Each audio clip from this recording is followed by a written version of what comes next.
আসসালামু আলাইকুম ফিজিক্স জি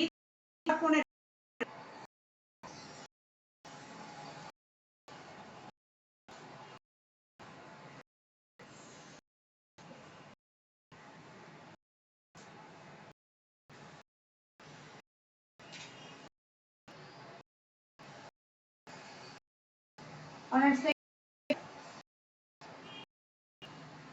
physics chapter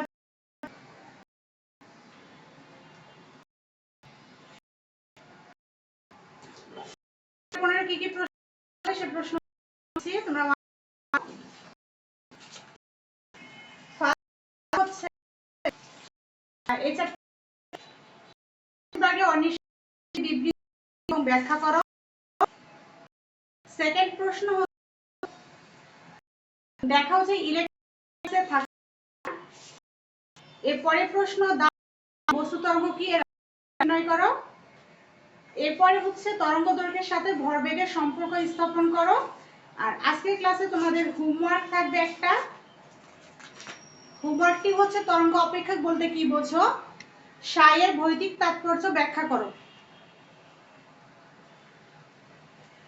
এটা তোমাদের নতুন সাজেশনে প্রশ্নটা অন্যরকম করে দেওয়া আছে। দেখবে যে প্রশ্নটা থিওরি, ওই প্রশ্নটা আমি দিয়েছি মূলত ওটা তোমার হচ্ছে তরঙ্গ ফাংশনের ভৌতিক তাৎপর্য ব্যাখ্যা করো, এটাই বলছে।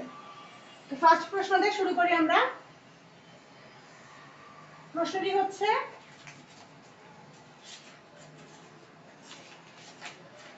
হাইজেনবার্গের অনিশ্চয়তার নীতি।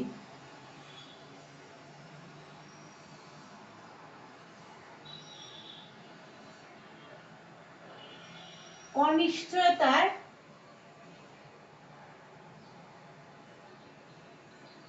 নীতি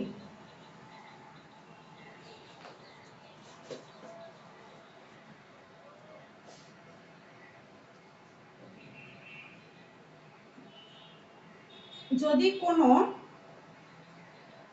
কণার নির্দিষ্ট সময়ে অবস্থানের অনিশ্চয়তা ডেল এক্স এবং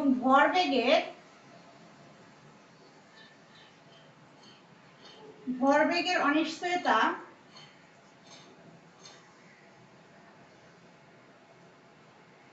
ডেল পি হয়, তবে এদের গুণফল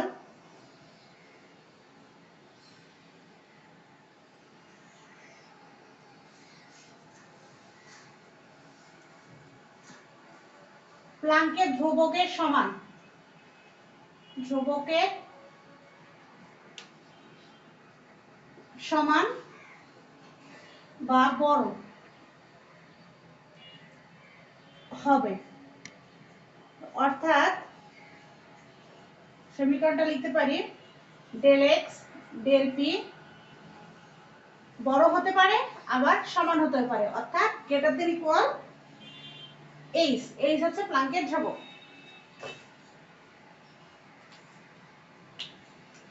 তার আজকের প্রশ্ন হচ্ছে হাইজেনবার্গের অনিশ্চয়তা নীতি। এই হাইজেনবার্গের অনিশ্চয়তা নীতিটা তৈরি করার পূর্বে বিজ্ঞানী ডি বগলি বা দা বগলি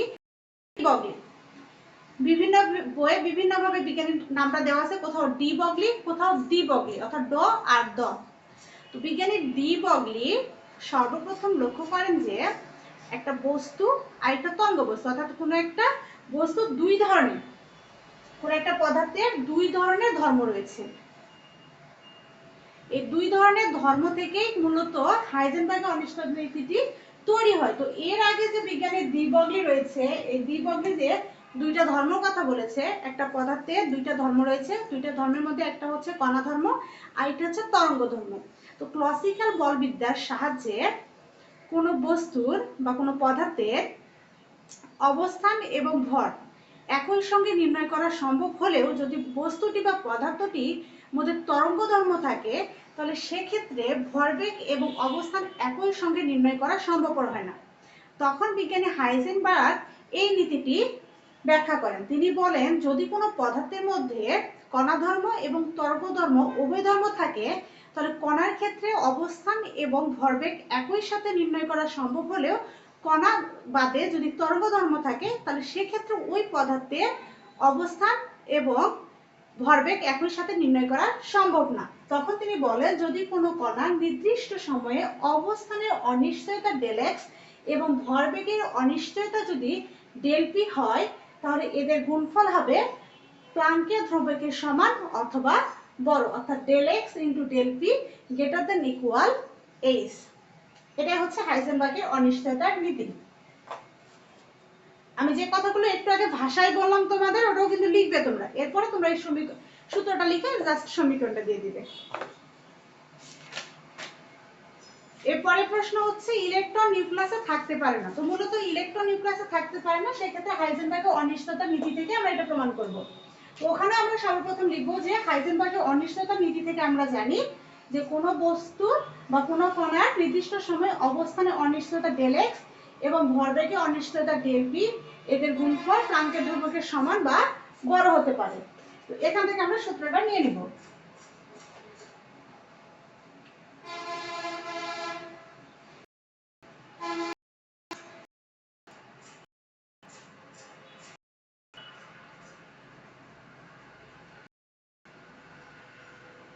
ইলেকট্রন নিউক্লিয়াসে থাকতে পারে না।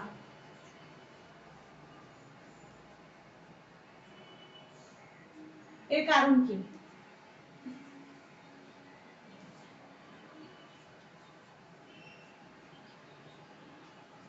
আমরা জানি হাইজেনবার্গের অনিশ্চয়তা নীতি del x del p greater than h. Del p রাখলাম, এইচ ভাগ হচ্ছে ডেল এক্স, ওই পাশে গেলে ভাগ হবে, এ পাশে গুণ ছিল। এইচ এর মান আমরা জানি 6.63 ইনটু 10 ইনভার্স 34, আর হচ্ছে ডেল এক্স এটা নিউক্লিয়াসের অবস্থান, এটা হচ্ছে তাত্ত্বিক মান বসাচ্ছি 2 ইনটু 3.14 ইনটু 42, ক্যালকুলেশন করলে মান আসবে 5.275 into 10 inverse 21 KG MS inverse 1। এটা পেলাম আমরা ভরবেগের মান পেলাম ডেল পি।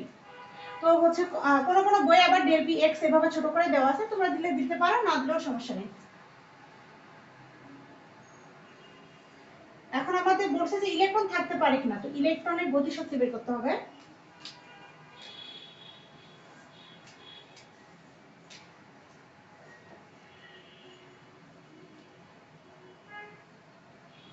ইলেকট্রনের গতিশক্তি, গতিশক্তি হচ্ছে E equal del p square ভাগ 2m। এটা সূত্র, এখানে মান বসাবো। আমরা ভরবেগ পেয়েছিলাম 5.275 ইনটু 10 ইনভার্স 21, এটার উপর স্কয়ার 2 ইনটু, এখানে m হচ্ছে ইলেকট্রনের ভর, ইলেকট্রনের ভর বসাবো, মান আমরা জানি 9.1 ইনটু 10 ইনভার্স 31, ক্যালকুলেশন করলে মান আসবে 97 মেগা ইলেকট্রন ভোল্ট।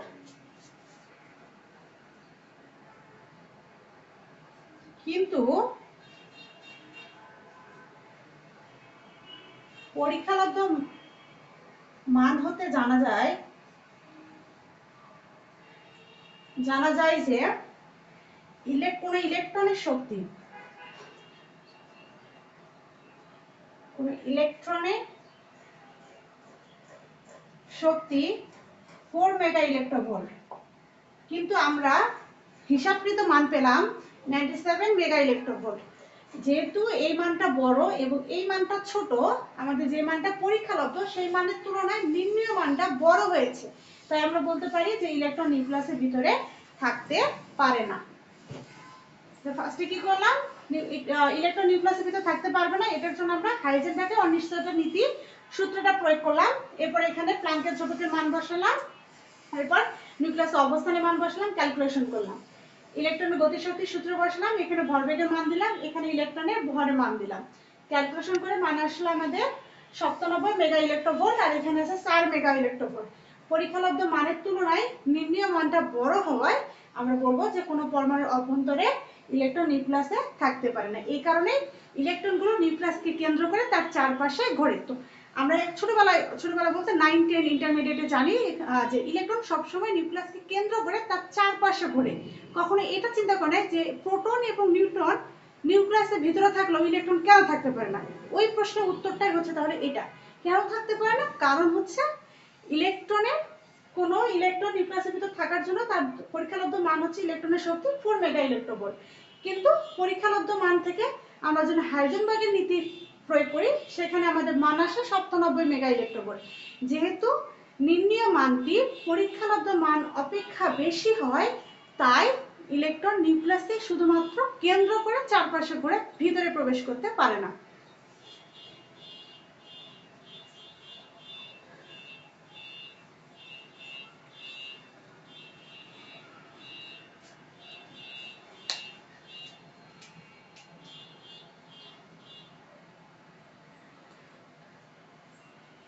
এরপরে হচ্ছে 3 নাম্বার প্রশ্ন এবং 4 নাম্বার প্রশ্ন, দুইটা প্রশ্ন একই অ্যানসার। এই চ্যাপ্টার থেকে আমরা মোটামুটি 5টা প্রশ্ন পড়ব, একটা তোমাদের হোমওয়ার্ক দিয়েছি আর 4টা করাচ্ছি, তো 2টা করালাম আর 2টা মিলে একটা প্রশ্ন।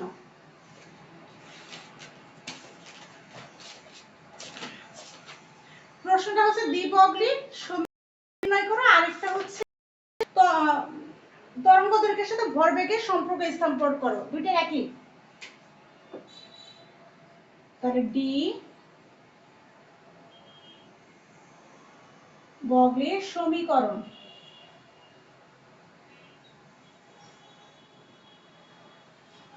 প্রতিপাদন করো, অথবা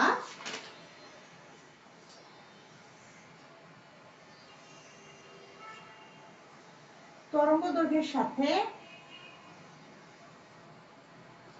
ভরবেগের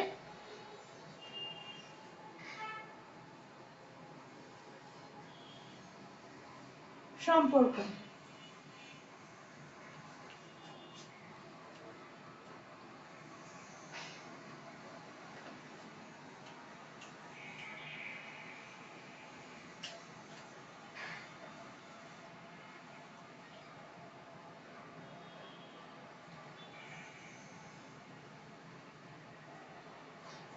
প্ল্যাঙ্কের কোয়ান্টাম তত্ত্ব অনুসারে একটি ফটনের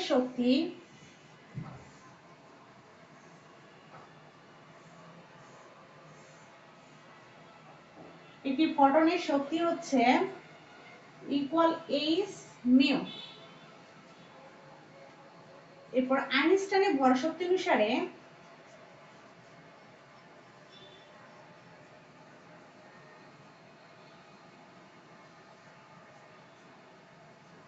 আইনস্টাইনের ভর শক্তি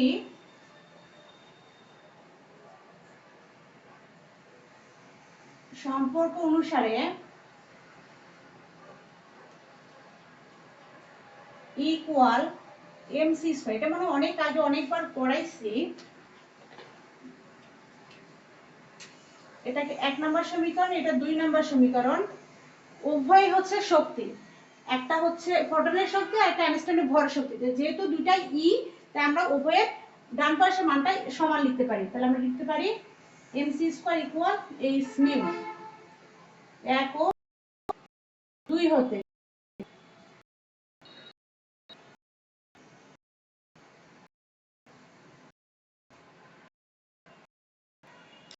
এখানে আমরা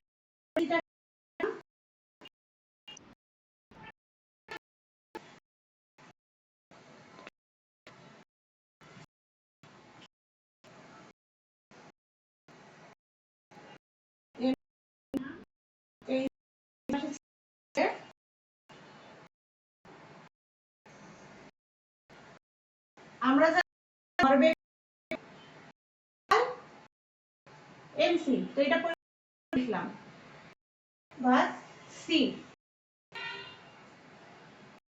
আমি সি ইকুয়াল ভি সমীকরণ অনুসারে পি ইকুয়াল এইচ ভি ভাগ ল্যামডা,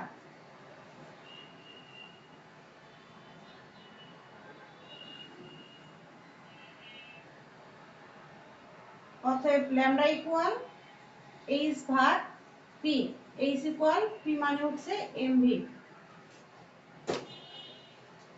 দেখো দ্বিবগ্লির সমীকরণ প্রতিপাদন, তো দ্বিবগ্লির সমীকরণ প্রতিপাদন করার আগে আমাদের দ্বিবগ্লি জানতে হবে, যেটা অনিশ্চয়তা বললাম। দ্বিবগ্লি কোনো পদার্থের ধর্ম রয়েছে, একটা ধর্ম হচ্ছে তরঙ্গ অনুসারে অনুসারে কোনো কণার অবস্থান বেগ একই সঙ্গে সম্ভব হলেও যদি পদার্থের মধ্যে তরঙ্গ ধর্ম বিদ্যমান থাকে, তাহলে সেই সকল পদার্থের অবস্থান এবং ভরবেগ একই সঙ্গে নির্ণয় করা সম্ভবপর হয় না। তো এই বস্তু তরঙ্গ বলা হয় তরঙ্গ। এই দ্বিবগ্লির তরঙ্গের সমীকরণ প্রতিপাদন করার জন্য আমাদের দুইটা সমীকরণ লাগবে, একটা হচ্ছে প্লাঙ্কের ক্ষেত্রে, আরেকটা হচ্ছে ক্ষেত্রে। তো ক্ষেত্রে প্লাঙ্কের কর্তন তত্ত্ব অনুসারে আমরা জানি কোন একটা ফটনের শক্তি E ইকুয়াল h মিউ, এটাকে দেব 1 নম্বর সমীকরণ। এরপর আইনস্টাইনের ভর শক্তির সম্পর্ক অনুসারে সমীকরণ হচ্ছে E ইকুয়াল mc স্কয়ার। যেহেতু 1 নম্বর এবং 2 নম্বর সমীকরণে উভয়ের সমীকরণ হচ্ছে শক্তির সমীকরণ, তাহলে আমরা উভয় শক্তি সমীকরণের ডান পাশের মানটাকে সমান লিখতে পারি, অর্থাৎ mc square equal h mu. এখানে একটা c আমরা এই পাশে ভাগ করে দিলাম। mc মানে হচ্ছে ভরবেগ p, p ইকুয়াল mc। এখানে c টা মূলত হচ্ছে আলোর বেগ লেখা আছে, আমরা জানি যে p ইকুয়াল mv হয়, তো যেহেতু এখানে c ও একটা বেগ আর v ও একটা বেগ, তাই আমরা এখানে mc পরিবর্তে p লিখতে পারবো। এরপর এখানে যা আছে তাই। এরপরে আমরা জানি যে c ইকুয়াল v ল্যামডা, এই সমীকরণ থেকে এই সমীকরণটা চলে আসবে। এরপর আমরা লিখলাম v ভাগ ল্যামডা মানে হচ্ছে এখান থেকে ল্যামডা নিলাম আর গুণ করে দিলাম ল্যামডা, তাহলে এখানে p চলে যাবে নিচে। এরপরে হচ্ছে h ভাগ p মান হচ্ছে mv ভরবেগ। এখন দ্বিবগ্লের সমীকরণটা আমাদের প্রমাণিত হয়ে গেল। সেকেন্ড স্টেপ হচ্ছে তরঙ্গ দৈর্ঘ্যের সাথে ভরবেগের সম্পর্ক।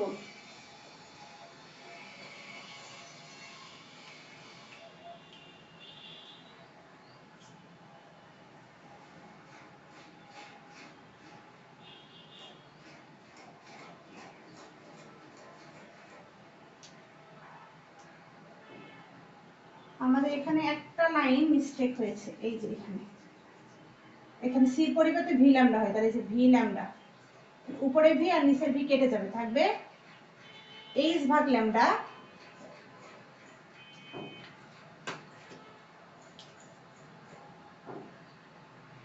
h ভাগ ল্যামডা। এরপর আর গুণ করলে হবে ল্যামডা ইকুয়াল h ভাগ p।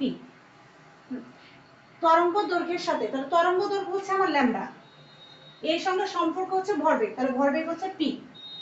এটা হচ্ছে নির্ণয় সমীকরণ সেকেন্ডটার জন্য, তরঙ্গ দৈর্ঘ্যের সাথে ভরবেগের সম্পর্ক হচ্ছে এখান থেকে নির্ণয় সমীকরণ। আর দ্বিবগ্লি সমীকরণ হচ্ছে এই স্টেপ থেকে দ্বিবগ্লির সমীকরণ প্রমাণিত। তো এই চ্যাপ্টারে এই কয়টা প্রশ্নই করতে হবে, মোট 5টা প্রশ্ন, যার মধ্যে এই দুইটা প্রশ্ন মিলে একটা প্রশ্ন, ইলেকট্রন নিউক্লিয়াসের ভিতরে থাকতে পারে না ওইটা একটা প্রশ্ন, হাইজেনবার্গের অনিশ্চয়তা নীতি একটা প্রশ্ন, আর তোমাদের একটা হোমওয়ার্ক দিলাম তরঙ্গ ফাংশনের ভৌতিক তাৎপর্য, ওইটা। সামনের দিন আমরা চ্যাপ্টার 16 নিয়ে আলোচনা করব।